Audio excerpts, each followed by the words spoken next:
Hi friends, ఎలా ఉన్నారు? బాగున్నారా? నేను బాగున్నాను. నేను మీ Ratna Rao. Welcome back to our channel.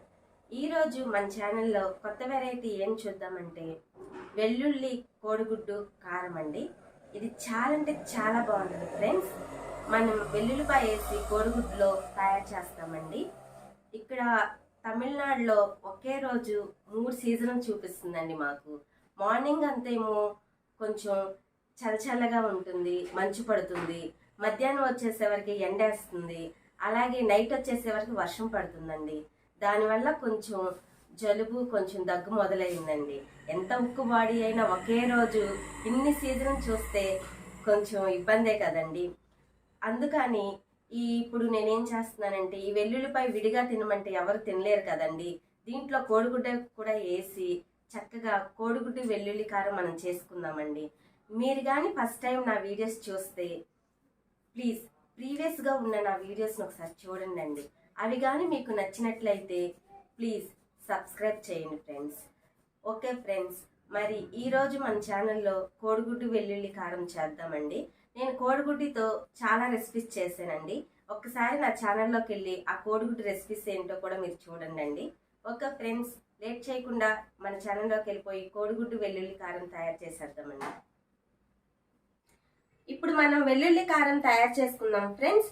మీకు కానీ రోల్ ఉంటే వెల్లుల్లి కారం రోట్లో వేసుకుని చేసుకోండి ఫ్రెండ్స్, చాలా బాగుంటుంది. నేనైతే మిక్సీ గిన్నెలో వేసుకుంటున్నానండి. ఒక 1/2 టీ స్పూన్ మిరియాలు వేసుకుంటున్నానండి. మిరియాల వల్ల మనకి ఎన్నో ఆరోగ్య ప్రయోజనాలు ఉన్నాయి ఫ్రెండ్స్.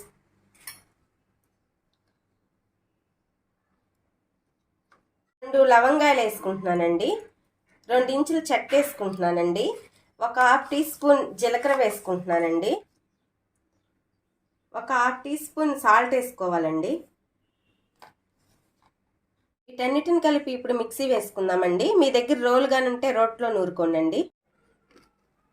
నేను వెల్లుల్లిపాయ ఒక పెద్ద సైజు వెల్లుల్లిపాయ తీసుకున్నానండి. ఇలా దీనిపై ఉన్న స్కిన్ మొత్తం, తొక్క మొత్తం తీసేసుకోవాలండి. వెల్లుల్లి మీకు ఎన్ని కావాలంటే అన్ని వేసుకోండి, మీరు తీసుకునే ఎగ్ క్వాంటిటీ బట్టి. ఇప్పుడు ఇవి కూడా మనం మిక్సీలో వేసుకుందామండి. నేనైతే 4 ఎగ్స్ తీసుకుంటున్నానండి. నేను తీసుకున్న 4 ఎగ్కి ఈ ఒక్క సైజు పెద్ద సైజు వెల్లుల్లిపాయ సరిపోతుందండి. వీటన్నిటిని ఒక్కసారి మళ్ళీ మిక్సీ వేసుకుందామండి. ఒక 2 స్పూన్ల కారం కూడా వేసుకోవాలండి ఇదే మిక్సీ జార్లో. మళ్ళీ ఇంకొకసారి మిక్సీ పట్టేసేసుకుందామండి. మన వెల్లుల్లి కారం రెడీ అయిపోయింది ఫ్రెండ్స్. చూడండి, వీడియోలో చూపించిన విధంగా ఈ స్ట్రక్చర్లో వస్తే సరిపోతుందండి. పేస్ట్ ఈ విధంగా 2 టేబుల్ స్పూన్ల ఆయిల్ వేసుకుంటున్నానండి. ఈ కోడిగుడ్డు వెల్లుల్లి కారానికి కొంచెం ఆయిల్ ఎక్కువగానే పడుతుందండి. నూనె బాగా వేడైంది ఫ్రెండ్స్. నేను కోడిగుడ్డును ముందుగానే ఒక కప్పులో కొట్టుకున్నానండి, దాన్ని వేసుకుంటున్నాను.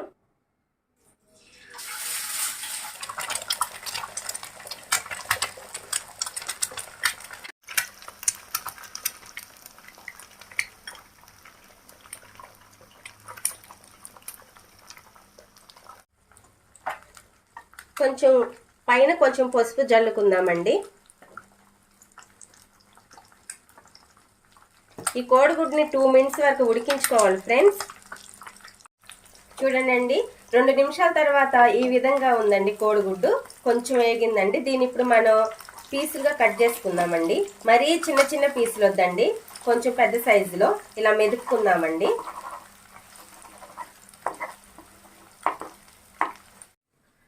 మాకు చిన్న వయసులో కొంచెం జలుబు కానీ దగ్గు కానీ వచ్చినప్పుడు మా అమ్మగారు ఇలా చేసి పెట్టేవాళ్ళండి. మామూలుగా విడిగా వెల్లుల్లిపాయలు తినమంటే మనం తినము కదండి. కాబట్టి ఇలా గుడ్లో వేసి పెడితే చాలా ఇష్టంగా తింటామని ఈ రకంగా మాకు చేసి పెట్టేవాళ్ళండి. చాలా టేస్ట్గా ఉండేది. ప్రతి చిన్న జబ్బుకు కానీ మనం మందులు వేసుకోలేం కదండి. ఇలా ఇంట్లో ఉన్న వాటితోనే మనకి ట్రీట్మెంట్ అనేది మనం చేసుకోవాలండి. ఒకవైపు బాగా కాలిందండి కోడిగుడ్డు, రెండో వైపుకి తిప్పుకుందాం.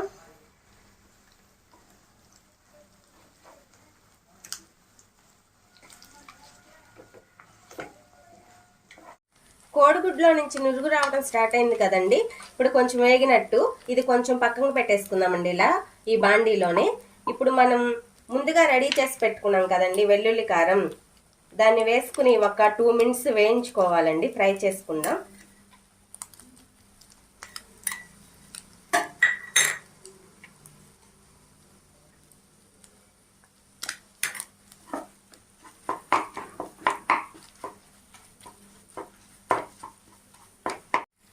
మనం వేసుకున్నటువంటి వెల్లుల్లిపాయ, మిరియాలు అన్నీ వేసి పేస్ట్ చేసుకుని వేసుకున్నాం కదండి పేస్ట్.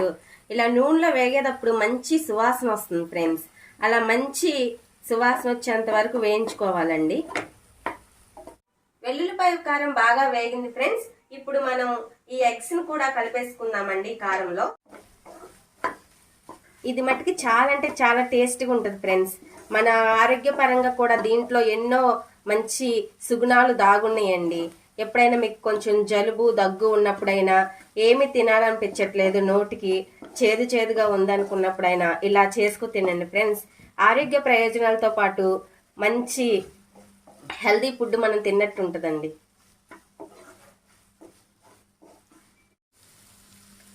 చాలా మంది ఈ విధంగా తినడానికి ఇష్టపడతారండి. కొంతమంది దీన్ని తాలింపు పోపు వేసుకోవాలని కూడా అనుకుంటారండి. సో ఎలా తిన్నా దీని టేస్ట్ చాలా బాగుంటుందండి. సో నేను ఇప్పుడు పోపు వేస్తానండి. ఇది పక్కన పెట్టేసుకుంటున్నాను. తాలింపు వేసుకోవడానికి బాండీ పెట్టానండి. దీంట్లో 2 టేబుల్ స్పూన్ల ఆయిల్ వేసుకుంటున్నానండి. ఒక 1/2 టీ స్పూన్ ఆవాలు వేసుకోవాలండి. అలాగే కొంచెం జీలకర్ర వేసుకుందామండి. 2 ఎండుమిరపకాయలు వేసుకోవాలండి. ఒకసారి తిప్పుకుందామండి. కొంచెం పచ్చిశనగపప్పు వేసుకుంటున్నానండి.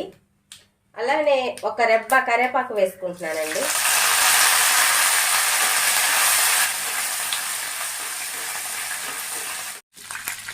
ఇలా పోపు కొంచెం కలర్ వచ్చేంత వరకు వేయించుకోవాలండి. మారిపోతున్న మన సమాజంలో మన పాతకాలం వంటలు కూడా గుర్తు చేసుకుని ఆ వంటల ద్వారా మన ఆరోగ్యాన్ని ఎంతో మెరుగుపరచుకోవచ్చండి. పోపు వేగిందండి, స్టవ్ ఆఫ్ చేస్తున్నాను. ఇప్పుడు ఈ పోపు నేను మనం రెడీ చేసి పెట్టుకున్నటువంటి వెల్లుల్లి కోడిగుడ్డు కారంలో వేసుకుంటున్నానండి. చాలా మంది ఇలా విడిగా తినడానికి ఇష్టపడతారండి. కొంతమంది మటుకు పోపు వేసుకుంటే బాగుంటుందని పోపు వేసుకుంటారండి. ఈ పోపు ఈ వెల్లుల్లి కారానికి పట్టేటట్టు కలుపుకుందామండి.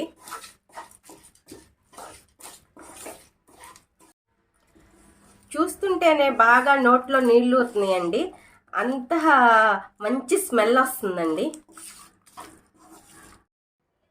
ఏంటి రత్నారావు గారు ప్లేట్ వేసుకుని రెడీ అయిపోయింది తినడానికి అనుకుంటున్నారా? నాకైతే తినాలనిపించట్లేదండి. కానీ మీకు టేస్ట్ చెప్పాలి కదా. లేదు లేదు నిజం చెప్పంటున్నారా?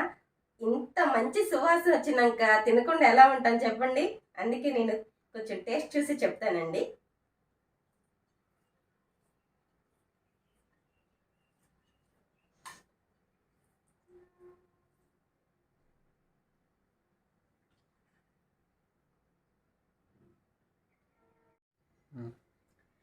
చాలా అంటే చాలా బాగుంది ఫ్రెండ్స్. చాలా బాగా కుదిరింది కూడా. మీరు కూడా తప్పకుండా ట్రై చేయండి ఫ్రెండ్స్. ఈ మారుతున్న సమాజంలో మన పాతకాల వంటలు గుర్తు చేసుకుందాం, మన పిల్లలకు కూడా నేర్పిద్దాం. సో మీకు కానీ నా ఛానల్ నచ్చినట్లయితే ప్లీజ్ లైక్ చేయండి, షేర్ చేయండి. నా వీడియోస్ మీకు నచ్చినట్లయితే ప్లీజ్ సబ్స్క్రైబ్ చేయండి. ఓకే ఫ్రెండ్స్, మరొక వీడియోతో మీ ముందుకు వస్తాను. నేను మీ రత్నారావు.